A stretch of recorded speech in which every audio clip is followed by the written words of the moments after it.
श्री शिवाय नमस्तुभ्यम। हर हर महादेव। जैसा कि गुरुजी ने सभी को बताया है कि 26 नवंबर को है देव दीपावली, क्योंकि देव दीपावली कार्तिक माह की पूर्णिमा में मनाई जाती है। पर कार्तिक माह की पूर्णिमा के एक दिन पहले चतुर्दशी की तिथि होती है, जिसे हम वैकुंठ चतुर्दशी के रूप में मनाते हैं।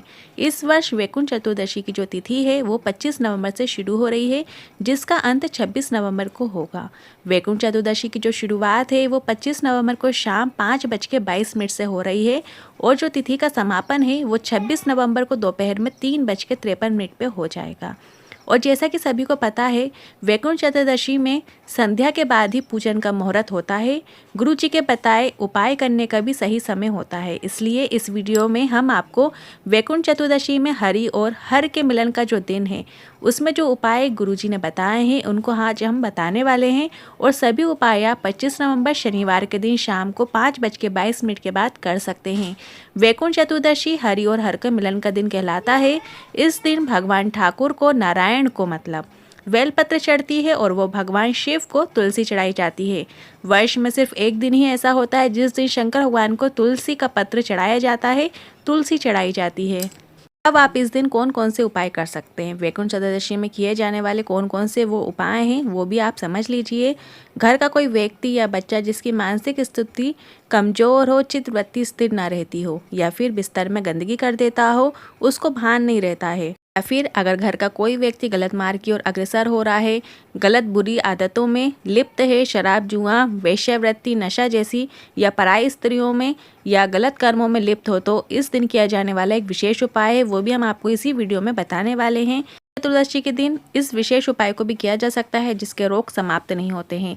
घर का कोई व्यक्ति अधिक मात्रा की बीमारियों में ग्रसित हो, एक रोग मिटता नहीं कि दूसरा रोग चालू हो जाता है, घर में पैसा बीमारियों की ओर जा रहा हो, तो भी आप वैकुंठ चतुर्दशी के दिन इस उपाय को कर सकते हैं। ये उपाय सिर्फ आपको एक ही बार करना होता है। हैं वैकुंठ चतुर्दशी में किए जाने वाले पहले उपाय की ओर। शाम के समय प्रदोष काल में भोलेनाथ को एक बेलपत्र जरूर अर्पित कीजिएगा, और भगवान विष्णु को या बाल गोपाल जो भी आपके पास हैं उनको एक तुलसी का पत्ता अर्पित करना है। बेलपत्र और तुलसी का पत्ता अर्पित करते समय आप महादेव से ओम नमः शिवाय या फिर श्री शिवाय नमस्तुभ्यम या फिर नमः शिवाय बोलते हुए, बाल गोपाल से मतलब विष्णु भगवान से ओम नमो भगवते वासुदेवाय बोलते हुए अपनी कामना बोल दीजिए, या फिर दिल में जो भी बात है आप वो बोल दीजिए। जो भी परेशानी हो, जो कष्ट जीवन में चल रहे हैं, अपने दिल की बात आपको बोल देना है। हरि और हर के मिलन का दिन है। हरि और हर आपकी बात ज़रूर सुनेंगे। ये कोई साधारण दिन नहीं है, ये वैकुंठ चतुर्दशी का दिन है। इसके बाद आपको रात में 11 बजे के बाद, अगर आप रात की 11 बजे तक नहीं जाग पाते हैं तो रात में 8 बजे के बाद एक घी का दीपक प्रज्वलित करें। ये उपाय आपको अपने घर के मंदिर में ही करना है। इस घी के दीपक में आपको गोल बाती का प्रयोग करना है। दीपक प्रज्वलित करने के बाद भोलेनाथ के ऊपर जो बेलपत्र चढ़ी हुई है उसे उठाकर आप बाल गोपाल या विष्णु भगवान के ऊपर या जो भी लड्डू गोपाल है आपके घर में उनको आप अर्पित कर दें। इसके बाद बाल गोपाल या विष्णु भगवान के ऊपर चढ़ी हुई तुलसी को उठाकर आपको भोलेनाथ के शिवलिंग के ऊपर अर्पित कर देना है। अभी भी आपको कुछ बातों का विशेष ध्यान रखना है, इसलिए वीडियो आप पूरा अंत तक देखिए। भोलेनाथ पर चढ़ी हुई तुलसी और विष्णु भगवान पर चढ़ी हुई बेलपत्र को आपको सुबह 4 बजे ब्रह्म मुहूर्त में उठा लेना है। पर अगर आप सुबह 4 बजे ना उठा पाओ तो आपको एक कार्य करना है। आप जितने भी बजे अर्पित कर रहे हो उसके 1 घंटे बाद भी आप उठा सकते हैं, और इस बेलपत्र और तुलसी को आपको एक डिब्बी में जिसमें शहद भरा हुआ है उसमें आपको रख लेना है। जी पर चढ़ी हुई तुलसी और लड्डू गोपाल पर चढ़ी हुई बेलपत्र को आपको उठाकर एक शहद की भरी हुई डब्बी के अंदर आपको डाल देना है, रख देना है। वो शहद जो हरिहर मिलन की जिसमें बेलपत्र और तुलसी डली है वो शहद साधारण नहीं होती। अब आप इससे कौन कौन से उपाय कर सकते हैं वो भी समझ लीजिए। घर का कोई व्यक्ति या बच्चा जिसकी मानसिक स्थिति कमजोर हो, चित्तवृत्ति स्थिर न रहती हो, बिस्तर में गंदगी कर देता हो, उसको आप इस शहद को चटा सकते हैं। 1 से 1.5 महीने तक चाटने से बच्चा विद्वान होता है, उसकी चित्तवृत्ति स्थिर होती है, मानसिक रूप से भी मजबूत होता है, पढ़ने में भी वो बच्चा बहुत अच्छा हो जाता है, बच्चा फिर दिमागी रूप से भी मजबूत होता है। और अगर घर का कोई व्यक्ति गलत मार्ग की ओर अग्रसर हो रहा हो, बुरी आदतों में लिप्त हो रहा हो, शराब जुआ नशा वेश्यावृत्ति पराई स्त्री जैसे गलत कर्मों में लिप्त हो, या फिर ऐसी चीज़ों में रुचि दिखाता हो, घर में अपशब्दों का प्रयोग करता हो, तो उसे भी आपको इस शहद को चटा देना है। उसकी चित्तवृत्ति स्थिर होती है और उसका मन स्वयं सतमार्ग की ओर बढ़ने की सोच वाला हो जाता है। और नशा आदि बुरी आदतों से भी दूर हो जाता है। तो आप इस विशेष उपाय को ज़रूर कीजिएगा। बढ़ते हैं अगले उपाय की तरफ। वैकुंठ चतुर्दशी का एक उपाय रोग मुक्ति के लिए भी है। अगर आपके घर में कोई बहुत अधिक मात्रा में बीमारियों से ग्रसित रहता हो, एक रोग मिटता नहीं दूसरा चालू हो जाता है, दूसरा रोग मिटता नहीं तीसरा रोग घेर लेता है, तीसरा रोग मिटता नहीं चौथा रोग घेर लेता है, वो हमेशा बीमारी रहता है, उसकी दवाइयाँ बंद ही नहीं होती हैं, तो इस वैकुंठ चतुर्दशी जो कि 25 नवंबर को है, आपको इस विशेष उपाय को करना है। इस विशेष उपाय को करने के लिए आपको 7 काली मिर्च की आवश्यकता होगी, 5 लौंग की आवश्यकता होगी और 5 बबूल के कांटों की आवश्यकता होगी। यदि आपको 5 बबूल के कांटे नहीं मिलते हैं तो आप 5 गुलाब के जो फूल में जो कांटे लगे होते हैं वो भी आप ले सकते हैं। साथ ही 5 लौंग जो आप ले रहे हैं वो 5 लौंग आपको ऐसी लेना है जो कहीं से भी खंडित नहीं होना चाहिए, उसके जो फूल बने होते हैं वो पूरे बने होना चाहिए और लौंग आधी नहीं होना चाहिए, लौंग भी पूर्ण होना चाहिए।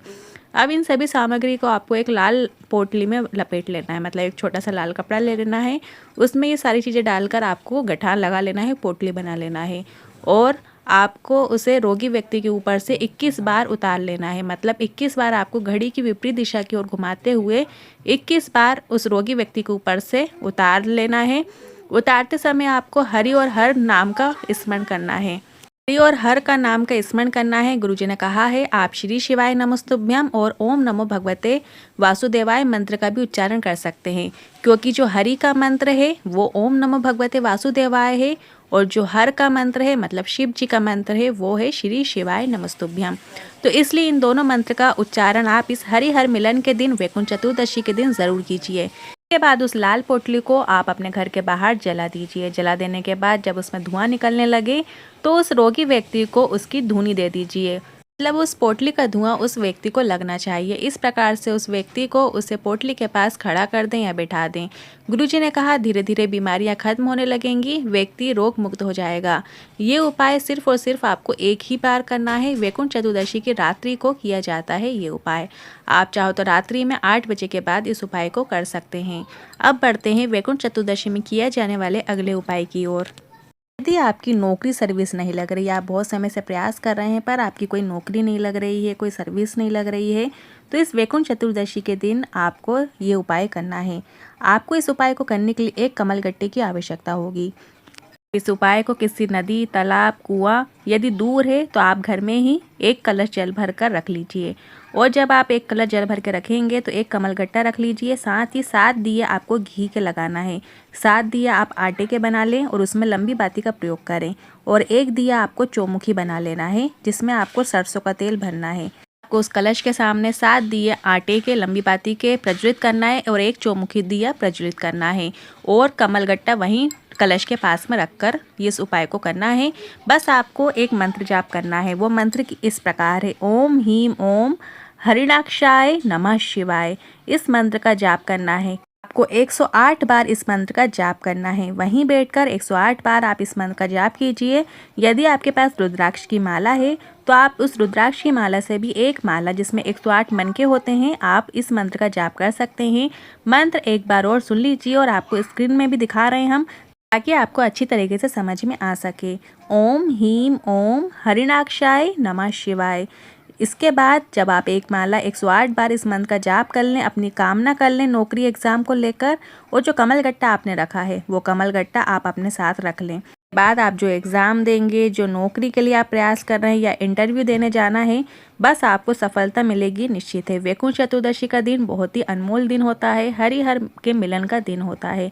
ये कोई साधारण दिन नहीं है। इस दिन दुनिया का ऐसा कोई सुख नहीं होगा जो आज के दिन नहीं मिलेगा। तो आप इस दिन इस उपाय को ज़रूर कीजिएगा।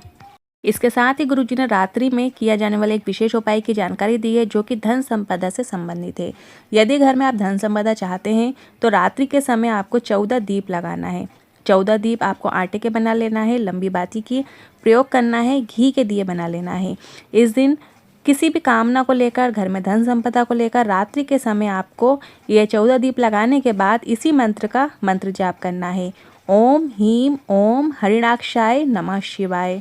रात्रि में 11 बजे के बाद जब आप हरिहर का मिलन करवाएंगे, उसी बीच में आपको ये 14 दीप लगाना है।